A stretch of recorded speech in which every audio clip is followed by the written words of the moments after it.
नमस्कार, आप देख रहे हैं HR न्यूज। पहले तो हम आपको सभी को नए वर्ष की हार्दिक शुभकामनाएं देते हैं हमारे दर्शकों को कि 2024 लग गया है। तमाम दर्शकों को हार्दिक शुभकामनाएं। और अब हम बात करेंगे राजनीति पे लेकर के, क्योंकि इस वक्त अहीरवाल की राजनीति गरमाई हुई है। 2024 को लेकर के लोकसभा चुनाव आएंगे और उसके बाद विधानसभा चुनाव, तो तमाम तैयारियां हो रही है। और अहीरवाल में कहें दर्जन भर से ज्यादा नेता जो है इस वक्त टिकट की दौड़ में है। और सबसे ज्यादा टिकट की दौड़ के अंदर कहें तो भाजपा के अंदर है। हालांकि कांग्रेस में साफ चेहरा नजर आ रहा है, इनेलो में अभी कोई चेहरा ऐसा नजर नहीं आ रहा। लेकिन कहें कि सबसे बड़ी मारामारी जो है बीजेपी के अंदर ही है और इस वक्त बीजेपी पीक पर है। उसी पे बात करेंगे कि तमाम जितने भी जो कहेंगे टिकट को लेकर के है वो सबसे ज्यादा इसी पार्टी के अंदर है। एक अनार 100 बीमार वाली कहानी हो रही है। और उसी पे चर्चा करने के लिए हमारे साथ है वरिष्ठ पत्रकार महेश वैद्य जी है, और वार्ड नंबर 2 से पूर्व पार्षद विनय यादव जी है, और पंचनद के जिला अध्यक्ष केशव चौधरी जी हैं।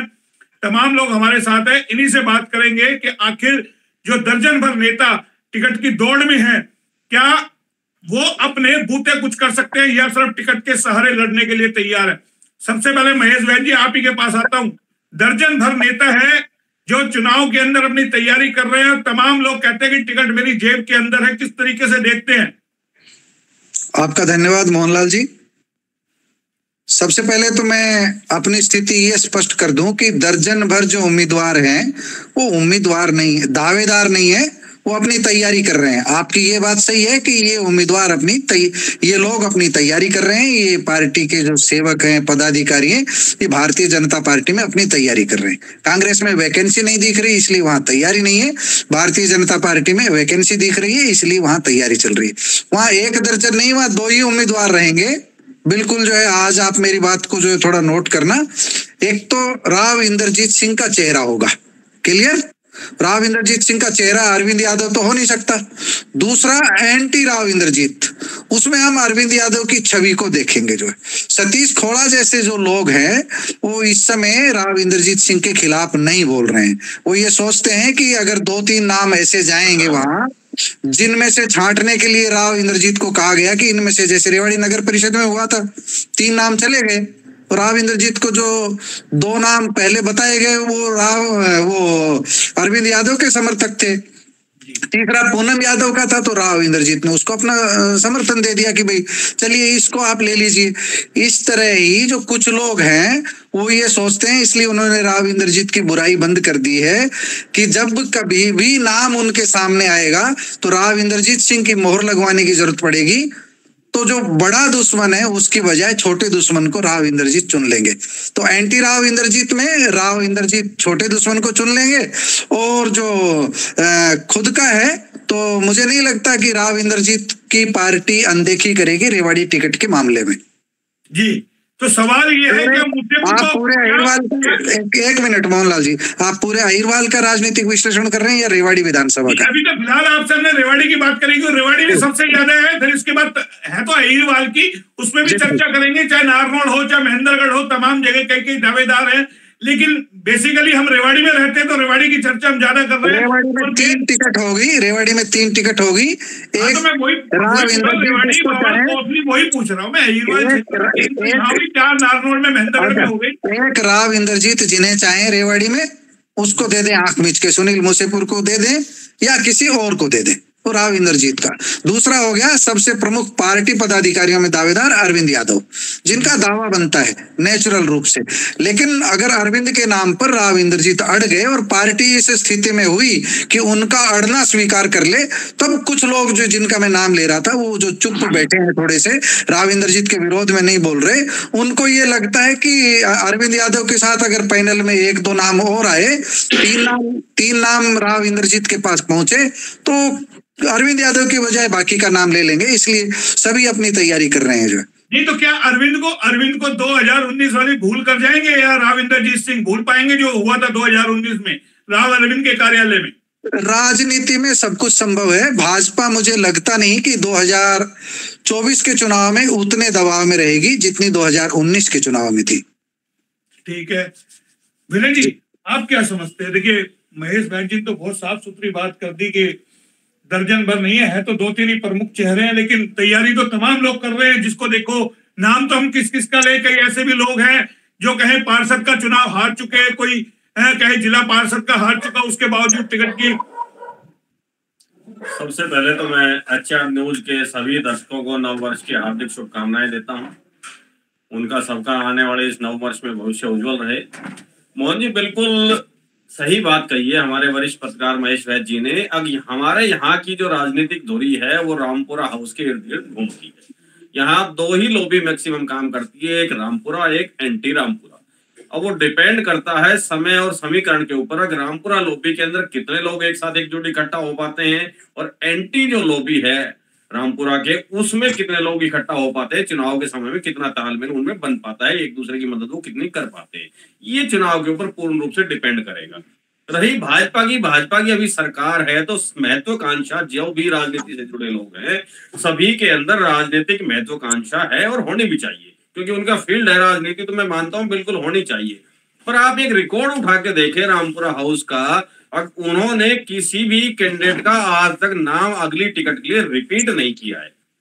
जब से वो राजनीति में आए, राव इंद्रजीत सिंह चाहे वो कांग्रेस में रहे हैं चाहे वो भाजपा के अंदर है, पर उन्होंने किसी भी कैंडिडेट को दोबारा टिकट दिलवाने के लिए प्रयास नहीं किया है। वो चाहे जीता है चाहे हारा है, अगर कोई एक आधा टिकट लेके आए हैं तो रामपुरा हाउस की लीग से अलग हटके अपने पार्टी के वरिष्ठ जो नेता है या मुख्यमंत्री अन्य के सहयोग से तो उनको टिकटें मिल गई हैं, पर रामपुरा हाउस की तरफ से उनका टोटली समर्थन या रिकमेंडेशन नहीं किया गया है। ये भी एक राजनीतिक यहाँ की जो तो बावल से बनवारी को मिली, डायरेक्ट मिली, मैंने का समर्थन नहीं, बिल्कुल। आप अगर पूछेंगे ये एक मजबूरी है कि उनको यहाँ चुनाव लड़ना है, आला कमान का आदेश रहता है, तो आप राव साहब का या एरिया में इलाके में दबदबा है, तो उनकी मजबूरी है यहाँ के नेताओं की, अगर ना चाहते हुए भी उनका आशीर्वाद लेने उनको जाना पड़ता है। अगर आप बात करें राजनीतिक टिकट की, तो आप नारनौल की लगा ले लिए, यहाँ बावड़ की समझिए या रेवाड़ी की चाहिए, इन्होंने किसी भी कैंडिडेट को दोबारा से ये प्रयास रहा है कि इनका वो कैंडिडेट दोबारा से रिपीट ना करे।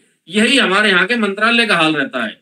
रामपुरा हाउस हमेशा ये चाहता रहा है, अगर किसी को यहाँ आसपास अगर किसी को अच्छे सीनियर नेता को या पुराने काबिल नेता को मंत्री पद मिल गया, तो जो बैठक रामपुरा हाउस में जिस भी पार्टी की लगती है वो कम हो जाएगी और उसके वहां ज्यादा लगने लग जाएगी। इसी वजह से हमारे यहाँ मंत्री नहीं बढ़ पाते हैं। ये भी एक कटु सत्य है, चाहे इसमें किसी को बुरा लग रहा हो या अच्छा लग रहा हो। मैं किसी के ऊपर इसका विरोध या प्रतिरोध या कटाक्ष नहीं कर रहा हूं।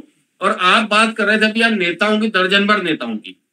आप मुझे एक चीज बताइए, बड़े जो सीनियर नेता हैं वो तो चाहते हैं ज्यादा से ज्यादा कैंडिडेट या टिकट के लिए अप्लाई करें, टिकट के लिए दावेदारी करें, क्योंकि पार्टी भी चाहेगी ज्यादा से ज्यादा टिकट के लिए दावेदार हो, क्योंकि दावेदार जितने ज्यादा होंगे उतना ही पार्टी का प्रचार प्रसार ज्यादा होगा, उतना ही वो चुनाव के अंदर खर्च ज्यादा कर पाएंगे चुनाव से पहले, और उतना ही वो पार्टी की नीतियों के लिए भागदौड़ कर पाएंगे और लोगों से जुड़ पाएंगे। ये भी एक चुनाव के मोड में आने का पार्टी की गतिविधियों का एक हिस्सा है, उनकी कार्य प्रणाली का एक हिस्सा है। चुनाव के समय किसको टिकट मिलेगी, जो नाराज होगा उसको मना लिया जाएगा, जो नहीं मानेगा वो दूसरी जगह चला जाएगा। मेरा सवाल जो है ना वो ये है कि जो दावेदार तो है टिकट के, लेकिन ये बिना चुनाव चिन्ह के अपने दम पर कितने वोट ला सकते हैं? अगर एक एक नेता का आकलन कर लगे कितनी पर्चियां ला सकते हैं? अनिल रायपुरिया, अरविंद यादव, सतीश खोड़ा, मुकेश कापड़ीवास, ये तमाम जो लोग हैं कितनी पर्ची अपने दम पे ला सकते हैं? सवाल ये है मेरा। मोहनलाल जी, आप दम तो जब दिखाएं कि भाई सीधा तो आज मोदी के चेहरे को लेकर के हर कोई आ रहा है, वो नुकसान भी तो होगा। 2019 में नुकसान हुआ, दावेदार ज्यादा थे, कांग्रेस का विधायक यहां से जीत गया। मोहन जी, सत्ताधारी पार्टी जो भी होती है उसके अंदर दावेदारों की संख्या हमेशा आपको ज्यादा ही मिलेगी। जब तक कांग्रेस का शासन रहा तो कांग्रेस में दावेदार होते थे। अब भारतीय जनता पार्टी का शासन है तो भारतीय जनता पार्टी में दावेदार है, जो उन्होंने उनके पुराने जो कार्यकर्ता है, कर्मठ नेता है, वो चाहते हैं विनय जी एक मिनट बीच में। ये जो कांग्रेस का शासन रहा इसकी बात नहीं है, रेवाड़ी में वैकेंसी नहीं है। आप नारनौल में देखेंगे, अटेली में देखेंगे, बहुत लंबी सूची आपको कांग्रेस की मिल जाएगी, विशेष रूप से नारनौल में आप देखेंगे तो बावड़ में मिल जाएगी, कौशल में मिल जाएगी। मैं रेवाड़ी जिले की बात कर रहा हूँ जी, एक पर्टिकुलर रेवाड़ी शहर की नहीं। अब यहाँ तो चलो अलग हमारा जो कांग्रेस का वो है शासन जो है अलग तरह का है, और जो हमारे नेता हैं उनके अगेंस्ट इतना कोई अभी हिम्मत नहीं कर पा रहा है, किसी को लग नहीं रहा अगर हम उस मामले में सक्सेस हो पाएंगे, वैकेंसी खुली रहेगी, हमें टिकट मिल सकती है।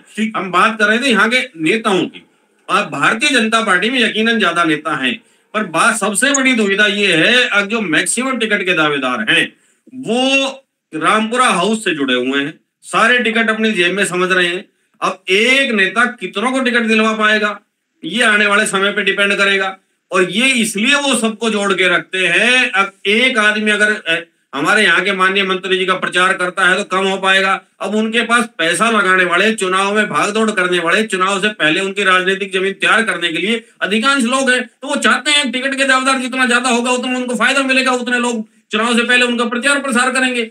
जब प्रचार प्रसार करेंगे। देखिए केशव जी भी हमारे साथ है। केशव जी, आप तो देखिए पार्टी की भी पैरवी करते हैं, नेताओं से भी जुड़े हुए हैं। भाई मुकेश कापड़ीवास भी तैयारी कर रहा है, राव इंद्रजीत भी कर रहा है, आपके पास तो कहे दुविधा भी हमारे सवाल के जवाब देने में। ये नेता बहुत सारे हैं, राव इंद्रजीत सिंह के समर्थक भी तैयारी कर रहे हैं। क्या लगता है अरविंद यादव या मुकेश कापड़ीवास अगर टिकट ना हो, अगर ये अपने दम पे लड़ने की बात करें तो कितनी पर्ची इनकी आ सकती है? आपको कुछ लगता है कि आप तो इनके साथ भी और पैरवी भी बीजेपी की करते हैं? मोहनलाल जी देखिए, सबसे बड़ी बात मैं बता दूं, ये पार्टी का अपना एक जनाधार होता है। पार्टी की जब टिकट आदमी को मिलती है उसी के आधार पे अब किसी के अपना पर्सनल पर्चियों की बात करें, चाहे वो कोई भी हो, पर्सनल पर्चियों का सवाल तो जब उठता है कि जब उनका खुद का अपना एक जनाधार हो। जनाधार पार्टी के साथ में जुड़ के चलता है। कल को हम इसी कांग्रेस की अगर बात करें कि खुद का अगर कितना जनाधार है तो जनाधार पार्टी का ही होता है, आदमी का खुद का पर्सनल अपना जनाधार नहीं है। नंबर 2, आकलन तो मेरा सवाल ये आकलन तो करेंगे ना भी पार्टी। भाई जैसे जगदीश यादव है, कोसली सी है, भाई उसकी 30-35, कापड़ीवास है उसके 30-35 हजार वोट है, तो अगर पार्टी के टिकट मिल जाए तो सोने में सुहागा हो जाए। वो तमाम चीजें तो पार्टी कहीं ना कहीं आकलन करती होगी।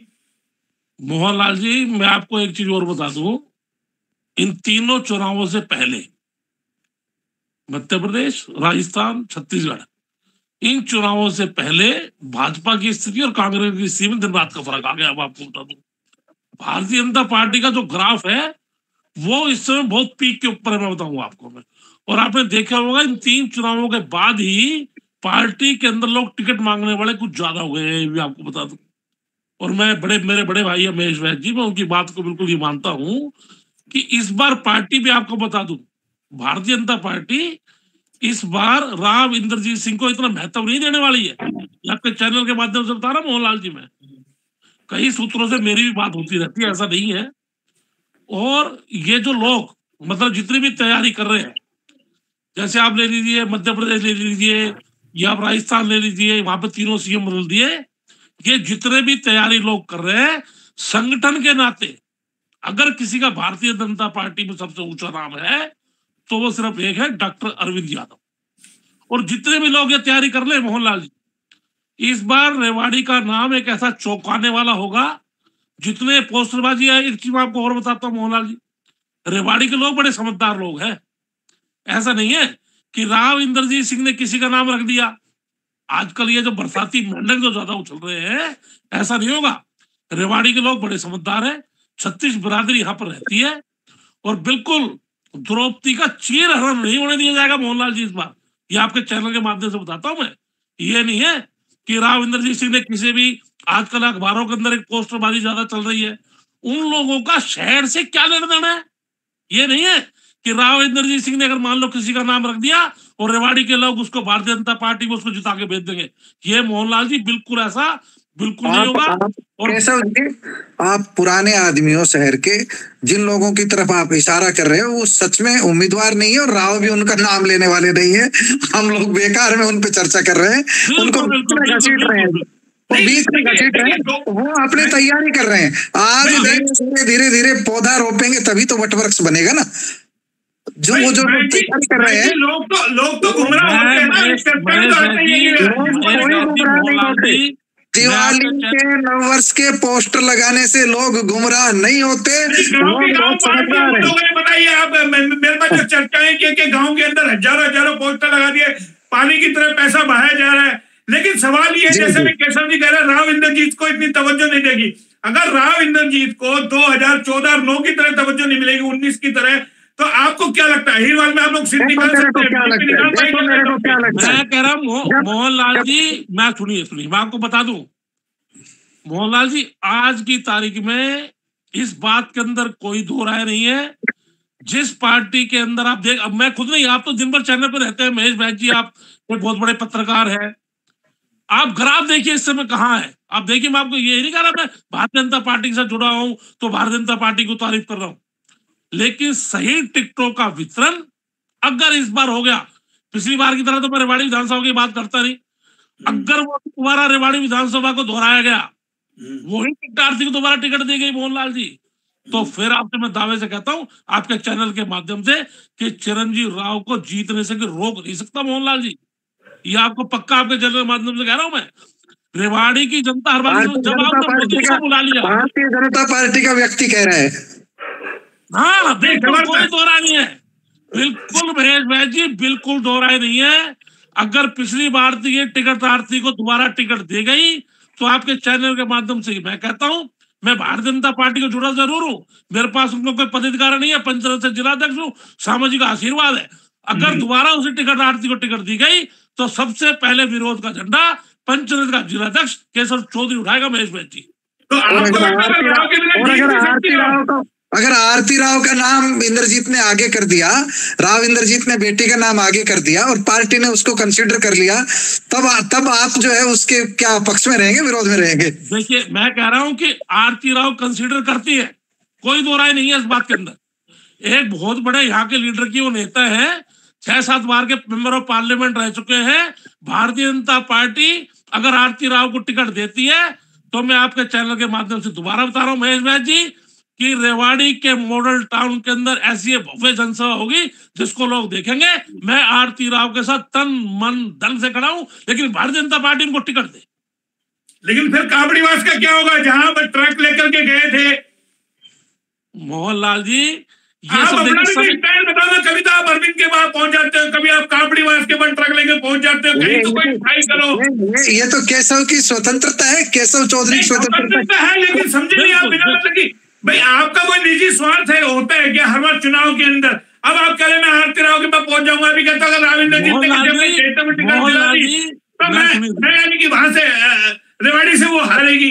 भाई आपका स्टैंड तो समझ आप देखिए, मैं कह रहा हूं कि भारतीय जनता पार्टी ने, संगठन ने, शीर्ष नेता में अगर भारतीय जनता पार्टी को, जब हमारे बड़े भाई डॉक्टर अरविंद यादव जी चैनल के माध्यम से कह रहे हैं कि भारतीय जनता पार्टी ने अगर आरती राव को टिकट दिया तो मैं उनके साथ हूं, तो मैं एक छोटा सा, मैं तो अपना से कार्यकर्ता हूँ, पंचायत जिलाध्यक्ष हूँ, तो मैं कैसे जाऊंगा? मैं तो सरकार के साथ खड़ा हूं। भाई अरविंद यादव टिकट के लिए क्यों नहीं कर रहे? वो क्यों नहीं कह रहे कि मुझे टिकट दे पार्टी?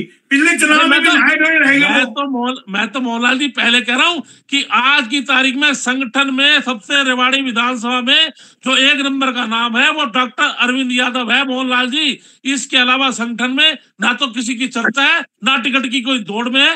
ये जो बरसाती मेंढक जो आ रहे हैं, जो राव साहब के बल पे टिकट चाहते हैं, अब मैं देख रहा हूँ जहां चल रहे तो नए पोस्टर, नए बैनर। अरे भैया, टिकट तो सिर्फ एक को ही मिलनी है। और मैं फिर कह रहा हूं कि पार्टी इस बार मुकेश काबड़ीवास क्या बीजेपी का नहीं है क्या? ये सदस्यता नहीं है उसके बाद? भाई सुधा इन दिनों घूम रही है रेवाड़ी के अंदर। देखो एक समीकरण समझिए, मुकेश काबड़ीवास ताऊ का आशीर्वाद मिल जाए और उधर जो मुकेश कापड़ीवास को भूपेंद्र यादव का साथ मिल जाए, उसका वो अपना अपना गणित लगा। नहीं, भूपेंद्र यादव कहाँ जाएगा? रघु यादव का बेटा वो भी लग रहा है। सुनो मैं बता रहा हूँ, सबको बता रहा हूँ, एक मिनट। मुकेश कापड़ीवास ताऊ का आशीर्वाद मिल जाए और साथ में डॉक्टर सुधा यादव की कृपा हो जाए, डॉक्टर सुधा की बात हाईकमान मान ले, एक गणित। दूसरा गणित, सृजन यादव, भूपेंद्र यादव अपने भतीजे के लिए मदद कर दें और उनको जो है टिकट दिला दें। दूसरी ये, इन दोनों का गणित ये है, इसलिए ये तैयारी में लग रहे हैं। लेकिन लेकिन मेरा व्यक्तिगत बता रहा हूँ ना, मेरी व्यक्तिगत, आप तो सबसे मेरी लड़ाई करवाओगे। मैं अभी उनको रेस में नहीं मान रहा, अभी उनको मैं रेस से पीछे मान रहा हूँ। टिकट मिल जाए किसी को भी, सुनील मुसेपुर को भी मिल गई थी, कौन नाम ले रहा था? मैं वही पूछ रहा हूं, सुनील मुसेपुर कहाँ जाएगा जो 5 साल से के बाद चल रही है, जगह जगह करोड़ों रुपए फूक रहे हैं,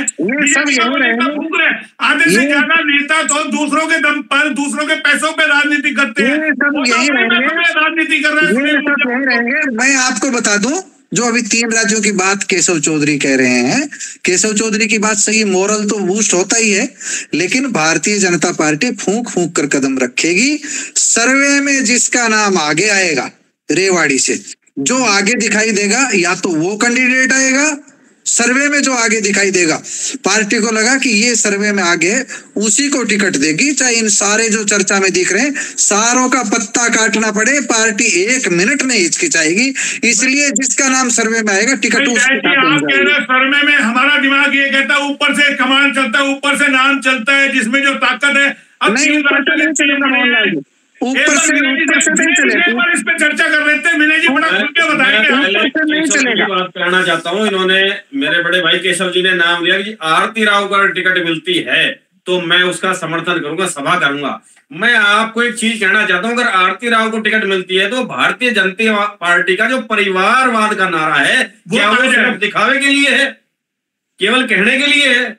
और अगर टिकट मिलती है रणदीप की टिकट मिलेगी क्या? मैं यही कहना चाह रहा था, अगर पार्टी एक को ही टिकट देगी, परिवार में से एक को टिकट देगी, तो हमारे माननीय जो सांसद जी है, मंत्री जी, क्या फिर इसका मतलब उनकी टिकट की श्योरिटी नहीं है? कहीं ना कहीं तो दुविधा है। नहीं, इसके अलावा 2024 में बड़ी चुनौती है। अगर स्थापित करना बड़ी चुनौती है। विनय जी मुझे कहने दें एक बार, कोई दुविधा नहीं है। राव इंद्रजीत पार्टी के लोकसभा के उम्मीदवार हैं। लोकसभा और विधानसभा चुनाव साथ नहीं हो रहे, उसके बाद गेंद राव इंद्रजीत के पाले में होगी। आप चुनाव को देखना क्या तस्वीर बनने जा रही है। तो फिर पार्टी के जो नए जो कार्यकर्ता है, जो राव इंद्रजीत सिंह आने से पहले जो पुराने कार्यकर्ता है, इस क्रम में पार्टी उनको दरकिनार कर देगी, उनकी कोई अहमियत नहीं, उनको केवल यूज एंड थ्रो रखेगी। आपकी केवल इतनी लिमिट है कि आप युद्ध में जय बोलने वाले घोड़े हैं, लड़ाई वाले घोड़े नहीं है। मैं एक चीज हमेशा से कहते आता हूं कि युद्ध के अंदर लड़ने वाले घोड़े अलग होते हैं और रथ बग्घी में जोड़ने वाले घोड़े अलग होते हैं, जय बोलने वाले अलग होते हैं। सवाल तो हम इनको किसको किस कैटेगरी में रखें? अब ये कौन से घोड़े हैं जो युद्ध में लड़ेंगे और कौन से घोड़े हैं जो युद्ध के लिए माल ढुलाई करेंगे? तो इसका मतलब भारतीय जनता पार्टी के जो पुराने कार्यकर्ता है, पुराने पदाधिकारी, पुराने वर्कर है, को क्या केवल वो माल ढुलाई वाले घोड़े बन के रह जाएंगे? उनको युद्ध में लड़ने का कोई मौका नहीं मिलेगा। मैं उस पर भी एक बात आपकी राय चाह रहा हूँ केशव जी। विनय भाई आप देखिए, जो पार्टी के लिए काम करता है उस बात के अंदर कोई दो राय नहीं होती, पार्टी उसके लिए करती है, उसके लिए सोचती भी है। अब आप देखिए, डॉक्टर अरविंद यादव को पार्टी ने हरको बैंक का चेयरमैन बनाया, और भी जितने भी निर्दलीय जो एमएलए हैं उनके बराबर उनके पास पावर है। पार्टी पुराने वर्करों को देखती है, उनका सम्मान देती है। नहीं, सम्मान मिल गया क्या मतलब वो टिकट के दावेदार नहीं है अरविंद जी? मैं तो विनय भाई पहले कह रहा हूँ, दिया पुराने कार्यकर्ता नेता होने के नाते, पार्टी के वफादार होने के नाते पार्टी ने उनको कई बार उनका सम्मान रिगार्ड दे दिया। इसका मतलब वो टिकट की रेस से बाहर है, टिकट के दावेदार नहीं है वो। नहीं सतीश भाई मैं आपसे पहले कह रहा हूँ कि आज की तारीख में संगठन की ओर से और हमारे हरियाणा के मुख्यमंत्री की ओर से रेवाड़ी विधानसभा से अगर कोई दावेदारी है तो सबसे पहले दावेदारी वो डॉक्टर अरविंद यादव की है। इसके अलावा सीट निकाल पाएंगे नहीं निकाल पाएंगे, सबसे बड़ी बात सवाल ये। और जो देखिए मोहनलाल जी, 2019 का वाकया मत भूलिए, राव के साथ इस बार भारतीय जनता पार्टी की जो लहर है ना, आपको बताऊं बात में, अरे लहर का 75 पहले भी लग रहा था 40 सीमेंट के। मोहनलाल जी देखिए, ये जो परसेप्शन बनाते हो ये बड़ा खतरनाक है। आप परसेप्शन बना रहे हो। मैं पूछ रहा हूँ अरविंद यादव कितनी पर्ची ला सकते हैं? ईमानदारी से बताइए आप। भारतीय जनता पार्टी की टिकट मिल जाए, भारतीय जनता पार्टी की टिकट डॉक्टर अरविंद यादव को मिल जाए, आज तक जितने वोटों से कोई कैंडिडेट भारतीय जनता पार्टी का जितने वोटों से नहीं होता, उससे अधिक वोटों से हमारे डॉक्टर अरविंद यादव जी विधानसभा में पहुंच के जाएंगे। ये आपके चैनल जितने वोटों से कोई नहीं आ रहा, उससे ज्यादा वोटों से हार जाए क्या समय? अरे मैं आप मोहनलाल जी आपकी बात काटने के पीछे अपनी बात का अपना खुद का वोट बैंक 37,000 वोट बैंक है। बताइए विनय जी, मैं यही पूछ रहा हूँ, ये कैसे दावे कर रहे हैं? मतलब बैठ करके अभी आप कह रहे हो आरती राव को टिकट मिल जाए, कभी आप कह रहे हो अरविंद जीतेंगे, कभी आप कह रहे हो सतीश। सवाल तो ये है ना, दम किसके अंदर है? मोहन जी, मेरी अपनी जो निजी राय है और जितना मुझे समझ है, मैं एक चीज जरूर कह सकता हूं, अगर भारतीय जनता पार्टी अगर यहाँ पर्यवेक्षक नियुक्त करती है और वो चेक करती है अब कौन सा कैंडिडेट यहाँ से सीट निकाल सकता है, तो सबसे पहला नाम आता है केवल एक रणधीर सिंह कापड़ीवास का, क्योंकि वो निर्दलीय चुनाव लड़के भी, पहले भी लड़े अब भी लड़े। उन्होंने 37,000 40,000 पर्ची 35,000 पे वो रहे हैं। और दूसरी अगर निर्दलीय कैंडिडेट की अगर किसी जनाधार की बात करते हैं तो वो नाम आता है सतीश यादव का। अगर पार्टी विचार करती है नए कैंडिडेट को टिकट देने पे, मैं ये नहीं कहता कि वो पार्टी के अंदर है या रहेंगे या पार्टी देगी या नहीं देगी या उनका समर्थन कौन करेगा।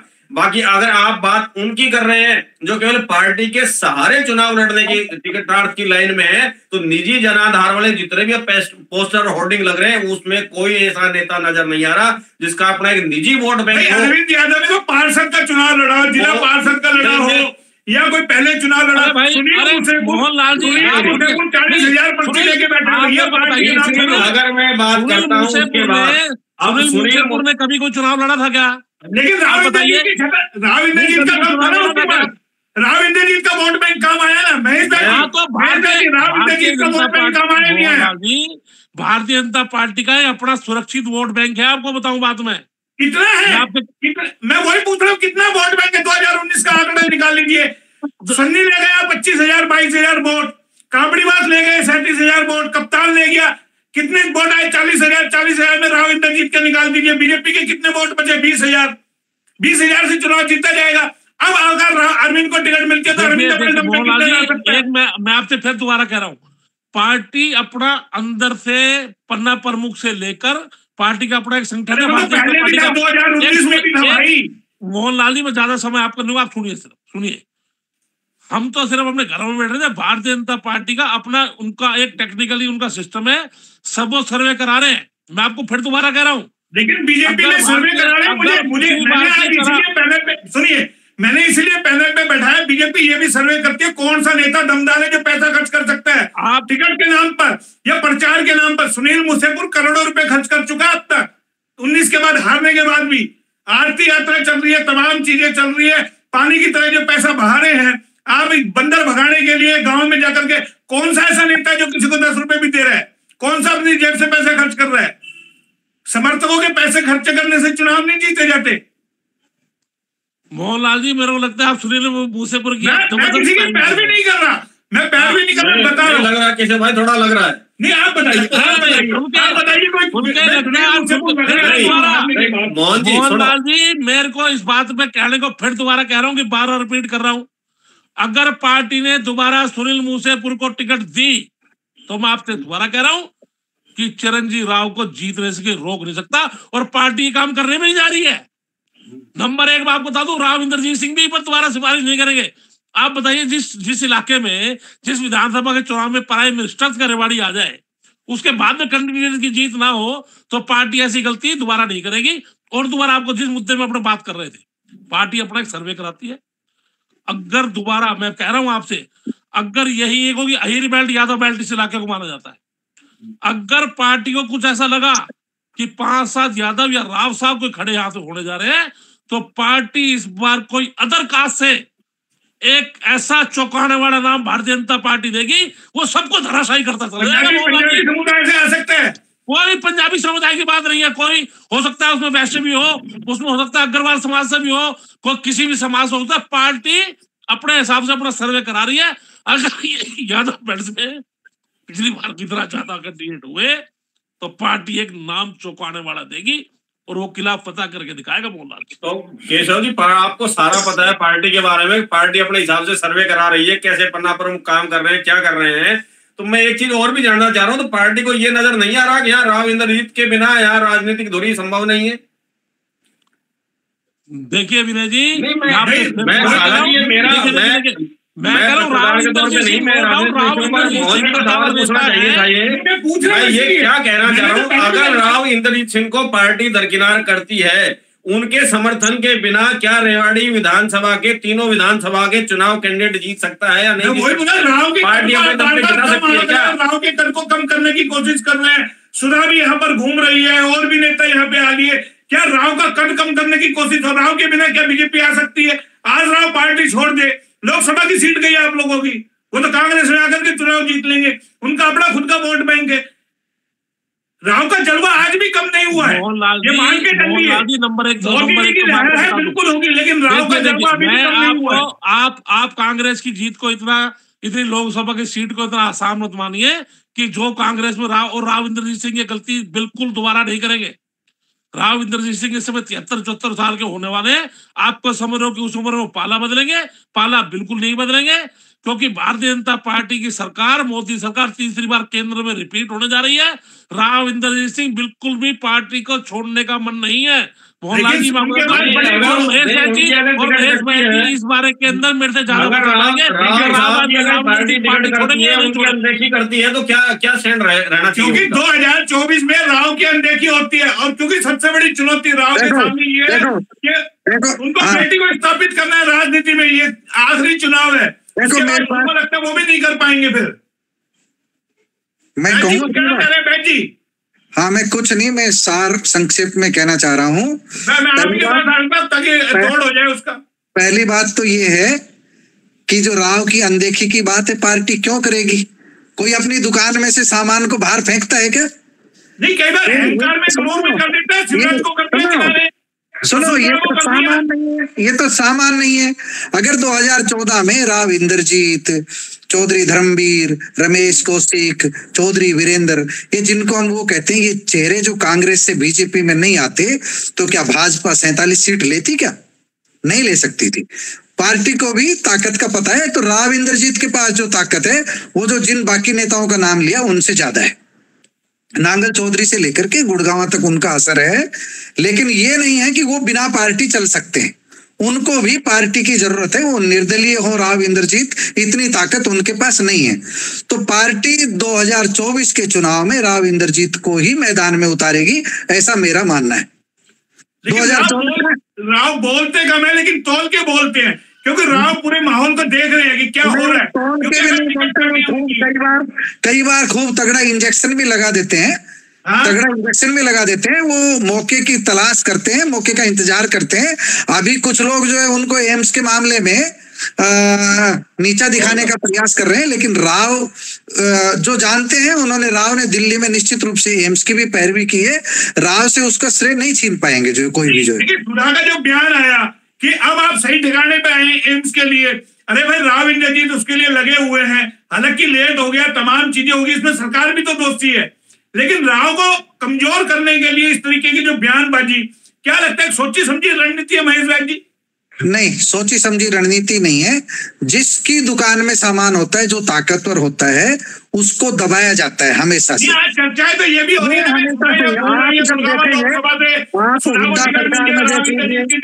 माहौल तो ये भी तैयार किया जा रहा है कि भाई इसकी बेटी आरती राव को भिवानी से टिकट मिल जाएगा।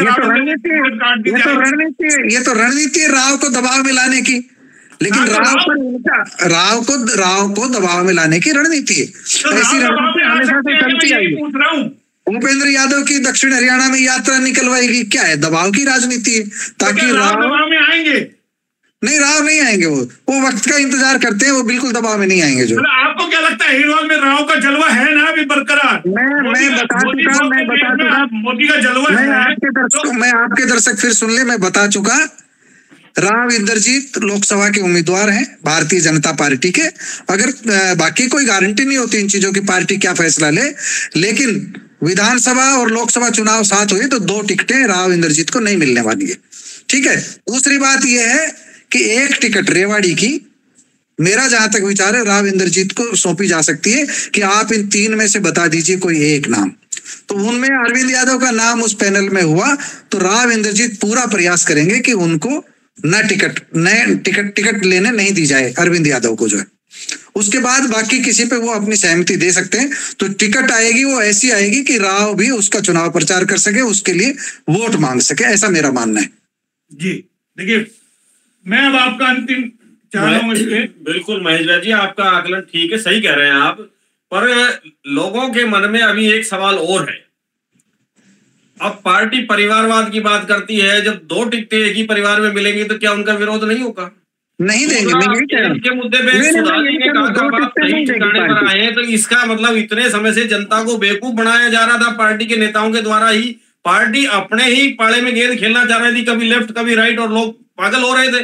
अगर राव के पास जाए तो काम होगा, वहां जाए तो नहीं होगा, वहां जाए तो होगा। मतलब ये पार्टी के जो बड़े नेता हैं बहुत क्लियर स्टैंड है, जनता को क्या अगर मौजूदा चेहरों में से किसी को छाटा जाए, एम्स का किसी को जाता है तो वो जनता के संघर्ष को जाता है। सही मायनों में तो सुनो, बोलिए, देखिए पार्टी के संगठन के चेहरों में छांटा जाएगा तो अरविंद यादव, सतीश कोला, तो लोकल की बात करें। और तीसरा कैंडिडेट मैंने बता दिया जिसे राव चाहे, फ्री हैंड दे दिया जाए राव को, बेटी को ना दिया जाए, वो अलग बात है आपकी, जो मैं सहमत हूँ उससे। एक साथ चुनाव हुए तो बेटी को टिकट नहीं देंगे जो। तो ये भी तो देखा जाएगा ना, बैठी पार्टी में सीट निकाल कौन सकता है? क्या सतीश कोला सीट निकाल? 90 सीटों के जब सर्वे होंगे, सभी 90 सीटों के जब सर्वे होंगे तो 90 सीटों में 90 की 90 सीटें जीती नहीं जाती। आप ये मान लीजिए, हर बार परसेप्शन नहीं बनता। पिछली बार 75 पार का नारा लगाया था, वो हवा इस बार बिल्कुल नहीं है। इस बार कांग्रेस 75 पार का नारा लगा रही है। 2019 में आ रही है तो लड़ाई लड़ते। मैं जो राव इंद्रजीत की अनदेखी नहीं करने की बात कर रहा हूं, उसके पीछे गणित समझ लीजिए। तब 75 पार का नारा था, तब सीटें कांग्रेस की 31 आ गई। बहुत विपरीत परिस्थिति में जब सब आउट ऑफ रेस मान रहे थे कांग्रेस को, और कांग्रेस में टिकट वितरण भी गलत हो गया था, हुड्डा और शैलजा आपस में उलझ गए थे। 45 सीटें हुड्डा खेमे को मिली थी, 45 शैलजा खेमा ले गया था। उस परिस्थितियों में 31 आ गई थी। वैसी बुरी परिस्थिति कांग्रेस की अब नहीं है, इसलिए भाजपा फूंक फूंक कर कदम रखेगी, अपने किसी भी लीडर को नाराज नहीं होने देगी, बल्कि नरवीर से लेकर के सुधा तक, सुधा तो है ही पार्टी कैडर में, लेकिन किसी भी नेता को नाराज नहीं होने देगी, सबको साथ लेके चलेगी, ज्यादा से ज्यादा चेहरों को अपने साथ जोड़ेगी, राव इंद्रजीत को खिसकने भी नहीं देगी। जो बिल्कुल ठीक कह रहे हैं महेश भाई जी। पार्टी को, भारतीय जनता पार्टी को इस बार कदम बहुत फूक फूक के रखना पड़ेगा। और ये डिपेंड करता है कि जो नाराज, जो टिकट के लिए, केवल चुनाव के लिए जो पार्टी के अंदर आए हैं, जो केवल रामपुर हाउस से इसलिए जुड़े हुए हैं चुनाव में टिकट उनकी सहमति से हमें मिल जाए, या पार्टी संगठन के अंदर जो लोग काम कर रहे हैं, जिनकी अपनी एक महत्वाकांक्षा है कि हम पार्टी में लंबे समय से, इस बार संगठन के लोगों को तवज्जो दी जाए, तो इसके अंदर तो एक द्वंद्व जो है वो चुनाव के समय जरूर देखने को मिलेगा, इसमें कोई दो राय नहीं है। और इतना भी नहीं है पार्टी का यहाँ दबाव दक्षिणी हरियाणा के अंदर, अब वो इन नेताओं को राजनीतिक रूप से या किसी अन्य तरीके से इनको दबा सके, ये भी एक सच्चाई है। एक मिनट मोहनलाल जी, विनय जी, ऐसा इसलिए लोग इसलिए उम्मीद करते हैं, डॉक्टर बनवारी लाल कार्यकर्ता ही थे राव इंद्रजीत के, विक्रम यादव कार्यकर्ता ही थे राव इंद्रजीत के, सुनील मुसेपुर कार्यकर्ता ही था राव इंद्रजीत का, मिली ना टिकट, इसलिए उम्मीद करके पोस्टर बैनर लगाते हैं। मैक्सिमम का आंकड़ा देखे तो 99% की रिपीट नहीं होती। मैं आपकी रिपीट की, विनय जी की रिपीट की बात से मैं सहमत हूँ। मैं एक चीज जो है दोबारा से स्पष्ट कर दूं, अगर संगठन में मिली तो पहला नाम अरविंद यादव का है, दूसरा सतीश कोला का है। राव इंद्रजीत के उस खेमे में गई तो सुनील मुसेपुर, आरती राव और जिसे राव चाहे। तो आप मुकेश कापड़ीवास की टिकट नहीं मान रहे कहीं भी, जो सुधा के साथ और लगातार भूपेंद्र के साथ लगातार मुकेश कापड़ीवास घूम रहे हैं। जी जी, मैं ताऊ का आशीर्वाद भी हो जाएगा, क्योंकि भाजपा गलती करके देख चुकी है कापड़ीवास की टिकट काट के। मैं मुकेश कापड़ीवास की टिकट से इनकार नहीं कर रहा, पार्टी किसी को भी दे सकती है, पार्टी स्वतंत्र है इस बात में। हमारी देखो आप सारों के क्यों नाम मुझसे कहलवा रहे भाई, सर्जन भी घूम रहे हैं। देखिए मतलब आप ऐसा क्यों चाहते हो कि ना घूमे? पार्टी के तो एक एक कार्यकर्ता कहा कि वो घूमे, टिकट की दावेदारी बताए। भाई कंफ्यूजन तो नहीं हो कम से कम, हम इसलिए तो चर्चा कर रहे हैं। मोहनलाल जी देखिए, अभी आपने जिस कैंडिडेट का नाम लिया, अनिल रायपुर का आपने नाम लिया, उनके आप पोस्टर के अंदर देखिएगा। अरे सर्जन का देख लीजिए, आप सुन तो लीजिए, उसके पोस्टर में या अखबारों में या बैनर में ना तो भारतीय जनता पार्टी का कमल का फूल है, ना भारतीय जनता पार्टी के शीर्ष नेता की किसी की फोटो है। वो सिर्फ डिपेंड है राव इंद्रजीत सिंह के ऊपर। तो हो सकता है इंसान मन से उतर जाए। अगर पार्टी कुछ करे, मान लो एट ए टाइम आकर के राव इंद्रजीत को पार्टी छोड़नी पड़े या नाराजगी हो, अनिल रायपुर को पोस्टर की कीमत मिल चुकी, क्योंकि आप बहस कर रहे हो, चर्चा कर रहे हो, उसकी गंभीरता बना रहे हो आप। सर पोस्टर नेताओं में और राजनीतिक जो जमीनी नेताओं उनमें फर्क होता है। पर जनता भी इस चीज को बहुत भली भांति समझती है। चलिए तमाम लोगों ने महेश वैदी आप मेरे बड़े भाई हैं, महेश वैदी सीनियर पत्रकार है, मोहनलाल जी आप भी सीनियर है। मैं आपसे कह रहा हूँ रेवाड़ी की जनता बहुत समझदार है। द्रौपदी का चीर हरण बिल्कुल नहीं होने दिया जाएगा रेवाड़ी शहर में।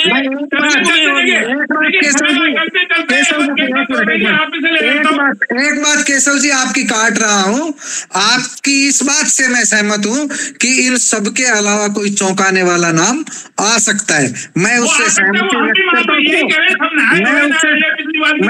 सहमति व्यक्त करता हूँ, लेकिन वो नॉन यादव नहीं होगा, वो यादव ही होगा केशव जी, ये मैं कह रहा हूँ बस। लेकिन केशव जी मैं चलते चलते एंड में एक सवाल कर लेता हूँ। जो मैंने इतने कैंडिडेट के नाम गिनाए, अरविंद, सतीश कोड़ा, अनिल रायपुरिया, सुनील मुसेपुर और राजवीर और भी और कई लोग हैं मैदान के अंदर। आप मानते क्या अगर एक इस सब के अंदर अगर देखा जाए किसका पलड़ा भारी आपको लग रहा है? जैसे महेश भाई जी ने बता दिया भाई सतीश कोड़ा है, अरविंद है ना, मैंने बोला है अरविंद है, सतीश कोड़ा है। हाँ सही बोलो जैसे मैंने बोला है। हाँ तो मैं वही पूछ रहा हूँ, आपको क्या लगता है? आप ये जो पत्रकारिता की भाषा में 1 2 3 बोलते हैं, ऐसे ही बोलो आप। मैं वही पूछ रहा हूँ। हाँ तो मैंने बोला अरविंद पहला है। हाँ एनटी राव में मेरा पहला पूछ रहा हूँ, एक बार इनसे पूछता हूँ भैया अगर पार्टी का अध्यक्ष आई, भाई मेरा जो पहला समीकरण है दुविधा में है कि मेरा पहला समीकरण है राव इंद्रजीत या राव इंद्रजीत की करे। मेरा पहला समीकरण है सबसे बड़े। देखिए मैं आपको बता देता हूँ, मैं आपसे कह रहा हूँ कि पुराने कैंडिडेट को अगर टिकट दोहराई गई तो मैं अपने उसी प्रिय नेता के साथ हूँ। मेरे सवाल के साथ मैं कापड़ीवास जी के साथ था। अगर वो इलेक्शन नहीं लड़ेंगे और इस बार भी लड़े तो वो नहीं लड़ेंगे। मोहनलाल जी ये समीकरण बताते हैं, क्योंकि उसकी वजह मैं आपको बता दूं कि सतीश यादव भी इस बार इलेक्शन लड़ेंगे। और जहां तक मेरे को लगता है, जहां तक मुझे लगता है, मैं अपना आकलन आपको बता रहा हूं कि कापड़ीवास जी को जिस पिछली बार उन्होंने समर्थन दिया था, तो इस बार मुझे ये लगता है कि भाई सतीश यादव भी कैंडिडेट तो 2 हैं। जो पर्चियों की आप पर्सनल बात करते हैं, मैं विनय भाई की बात से कुछ जिसकी पर्सनल पर्चियां हैं, भाई पर्सनल पर्चियों पर अगर पार्टी तवज्जो दे तो कोई दो राय इस बात के अंदर नहीं है कि 2 ही जनाधार वाले नेता है। चाहे अब की बार जब कुछ गए अब की बारी मेरी पारी, ऐसा कुछ नहीं चलेगा। अगर 2 कैंडिडेट करती है, ये जो जनाधार की बार बार बात हो रही, मैं एक बात पूछ लूं, मनोहर लाल जी का जनाधार था, पार्टी का जनाधार होता है, भारतीय जनता पार्टी का जनाधार था।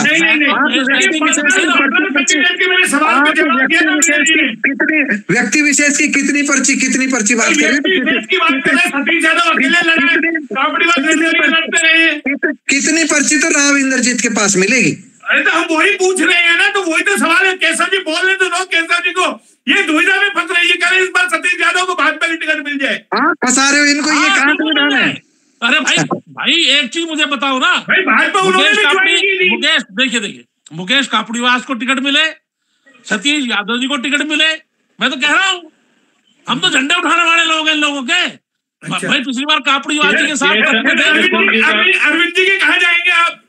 अरे भाई मैं संगठन में आपको बता तो दिया कि संगठन में अगर सबसे ऊंचा ना किसी के नाम है तो डॉक्टर अरविंद यादव का ही नाम है। संगठन में, संगठन की अगर टिकट चली, संगठन ने अगर किसी को टिकट दी तो अरविंद यादव जी की को टिकट वही कह रहा हूँ भाई, मैं कह रहा हूँ अमित यादव भी तो है, मुकेश रहा, अमित